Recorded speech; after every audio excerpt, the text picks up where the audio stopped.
우리 장로님들 정도야 가정에서 교육을 잘 하시겠죠. 그러나 대부분의 많은 그리스도인들 가정조차도 가정에서 교육이 없어요. 가정에서 예배가 없어요. 다 공부하게 바쁘고 돈 벌게 바빠요. 그리고 학교도 마찬가지, 사회 종교 어디에서도 사람이 사람답게 살아야 될, 그리고 우리가 그리스도인으로서 어떻게 살아가야 할지에 대한 가르침이 없습니다. 그러니까 원래 요즘 나오는 묻지마 폭행, 묻지마 살인, 그리고 보복운전, 오늘 이 사회에 벌어지는 모든 이런 문제들이 다 사람이 사람답지 않게 살아가는 삶의 모습이 아닌가 생각해 봅니다. 이런 모든 것을 이거 부정적으로 그냥 생각할 것만이 아니라 다 이 모든 것의 어떤 공통점은 뭐냐? 나만 좋으면 그만인 것 같아요. 나만 좋으면 그만, 나만 좋으면 그만. 과연 이 모든 것을 우리가 바라보면서 불평할 것이냐? 이게 다 대통령 탓이냐? 이게 다 국회의원 탓이고 이게 다 학교 탓이냐? 그게 아니라는 거죠. 이 모든 것이 우리 장로님들은 먼저 아버지이시잖아요. 아버지인 우리가 과연 우리 가정에서 우리 자녀들에게 이 옳은 길을 우리가 가르쳤는가? 혹시 나도 먹고 살기 바쁘다고, 일하기 바쁘다고 그냥 돈 벌어서 아이들을 학교 보내고 학원 보내는 게 아버지로서의 책임을 다하면서 산 것은 아닌가?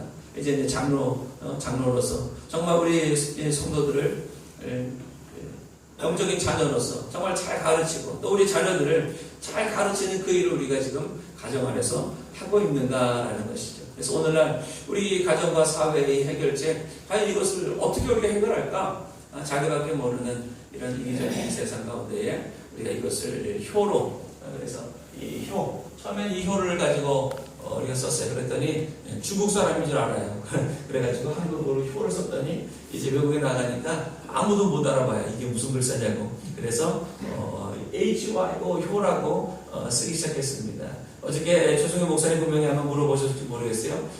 김치가 영어로 뭔지 아시죠? 김치가 영어로 뭐죠? 김치. 아이고 잘하시네. 영어 참 잘하시네. 비빔밥 영어로 뭐죠? 태권도가? 네, 태권도.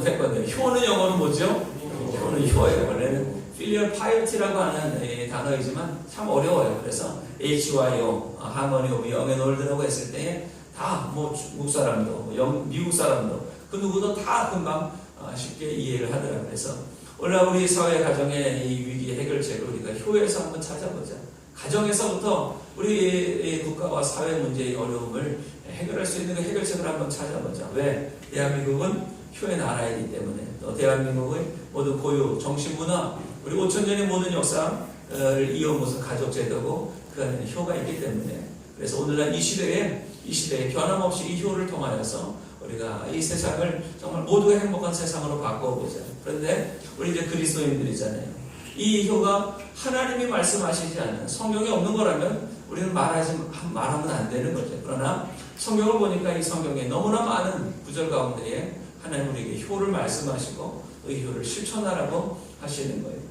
효가, 이 성경이 효예요. 성경 전체가 하나님 아버지가 우리에게 주시는 하나님의 아버지의 말씀, 효의 말씀이죠. 그렇기에 우리가 이 효를 가지고 반드시 우리 가정을, 또 우리 교회를, 그리고 우리 세상을 바꿔 나가는데 우리가 더 깨닫고 실천되지 않겠나 생각해 봅니다. 우리 오늘 이제 나라 사랑, 가족 사랑이에요. 그중에서 먼저 우리나라의 건국기념, 우리 여러분 장면 잘 아실 거예요. 자, 여러분 읽으실 수 있으시죠? 한번 읽어보시겠습니다. 경천에 무슨 뜻이죠? 하늘을 경외하고 사람을 사랑한다. 이 사람이 인자는 다른 사람을 주로 말합니다. 그래서 하나님을 경외하고 다른 사람을 사랑하라. 우리 성경이 예수님 말씀하시는 하나님 사랑, 사람 사랑이 바로 경천회입니다.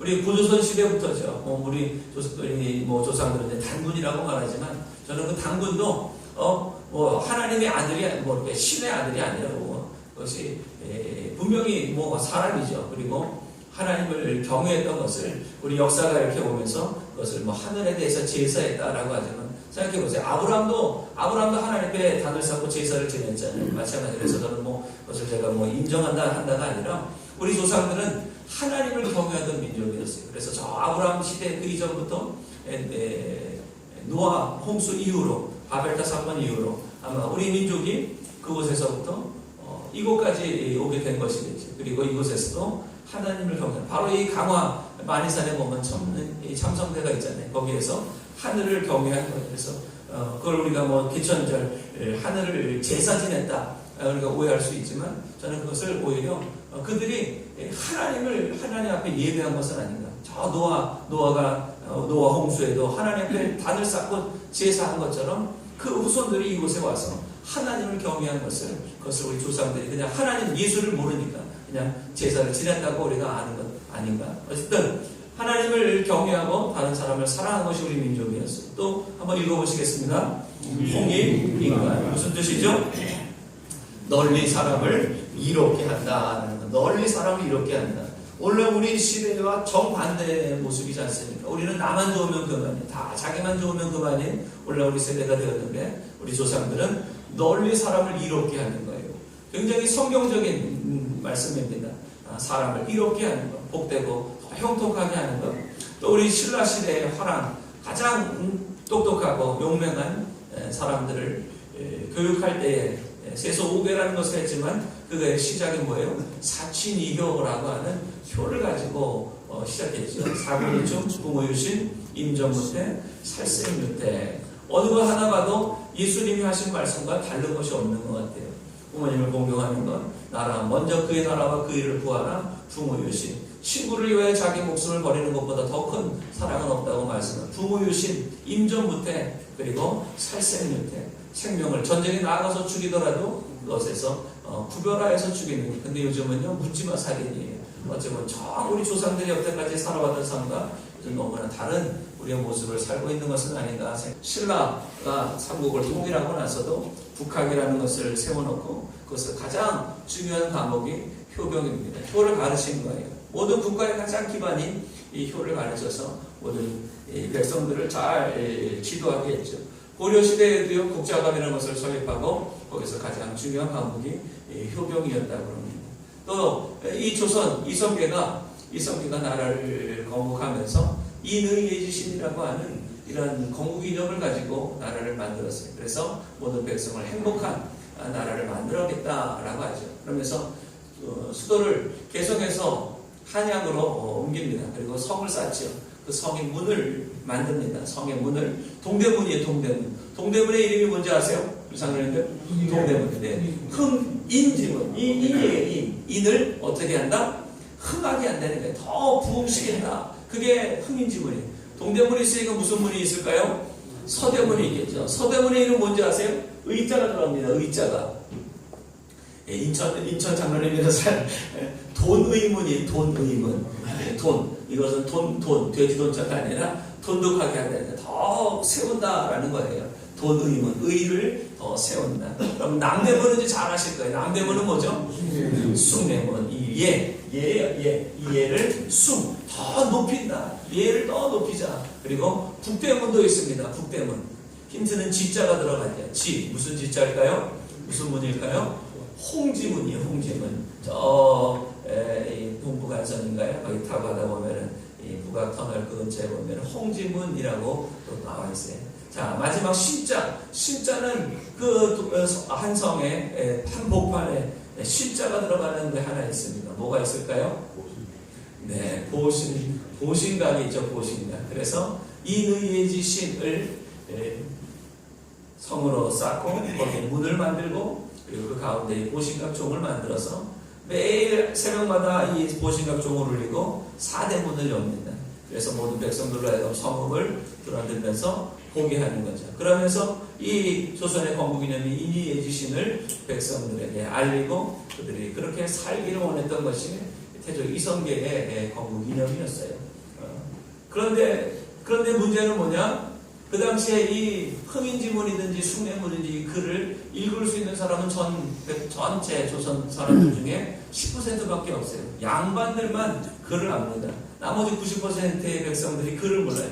보고도 난 놓고도 기억자도 모르는 자들에게 뭐 이리 좋은 이 효를 가르치려고 하니까 가르칠 수가 없는 거예요. 그래서 세종대왕께서 한글을 창제하시죠. 한글이 이름이 뭐냐? 훈민정음, 백성을 가르치는 바른 소리라는 거예요. 훈민정음, 한글은 왜 만들어졌느냐? 백성을 가르치려고 만드셨어요. 뭘 가르치려고? 효를 가르치려고. 효를 가르치려고 세종대왕께서 훈민정음, 나란 말씀이 중국의 나라 문자와로 서로 삼았디 아니하였어요. 어린 백성이 니르고저 홀빼 있어도 마침내 제 뜻을 실어 펴지 못할 놈이 많으니라. 내 이를 불쌍히 여겨 새로 28자를 낳으니 사람마다 수비리게 날로 쓰매 편안케 하고자 할 따름이니라 라고 하면서 민정을 만들고 백성들에게 효를 가르치기 시작합니다. 그래서 책을 만들어요. 삼각형실도라는 책을. 책의 내용은 충신, 효자, 연료에 대한 내용입니다. 그림책이에요. 그림을 그리고 거기에 이 내용을 설명하면서 백성들에게 충신이 누구냐, 효자가 누구냐, 연료가 누구냐 이런 것을 통하여서 백성들에게 이 효를 가르치려고 하신 것이 우리 조상들이죠. 우리 여태까지 살아온 세상, 우리 대한민국의 역사 가운데에 효를 한 번도 가르치지 않은 적이 없어요. 국가적으로도 가정적으로 늘 효를 가르쳐 왔습니다.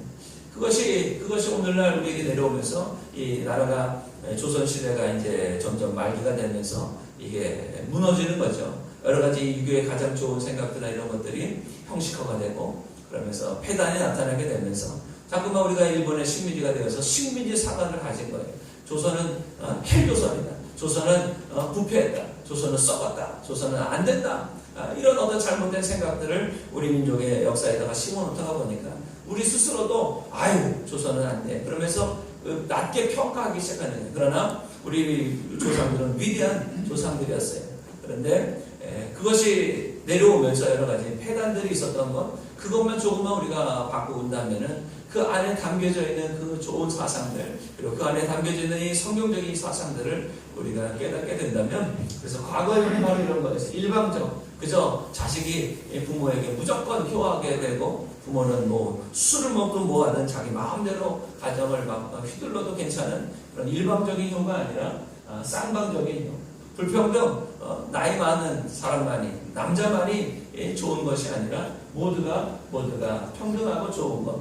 자기 가족만이 아니라 모두가 함께 어우러서 더불어 하모니하는. 그래서 여성과 어린이가 소외되는 것이 아니라 윗사람은 아랫사람을 사랑하고 아랫사람은 윗사람을 공경하는 이러한 하모니의 효를 우리가 앞으로 새롭게 만들어 가야 되지 않겠나. 그리고 이것을 성경에서 찾아서 우리가 성도들에게도 가르치고 성도들에게도 이런 효를 통하여서 가정을 살리고 그리고 이 사회를 살리는 일을 우리가 교회 안에서 시작해야 되지 않겠는가.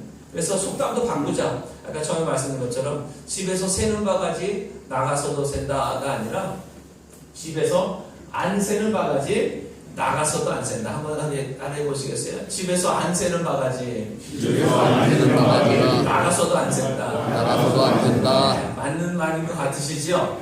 네, 집에서 부모님 말씀을 잘 듣고 순종하는 자녀는요, 나가서 선생님 말씀도 또 모든 관계도 잘 맺을 수가 있는 것입니다. 그리고 하나님 먼저, 나라 먼저, 교회 먼저, 너 먼저, 그리고 나의 이런 삶의 우선순위를 어려서부터 우리 자녀들에게 가르치고 실천하게 될 때에 우리 자녀들은 어디를 나가든지 그 가운데에 하나님의 자녀답게 또 영광 돌리는 삶을 살 수 있게 될 것이죠.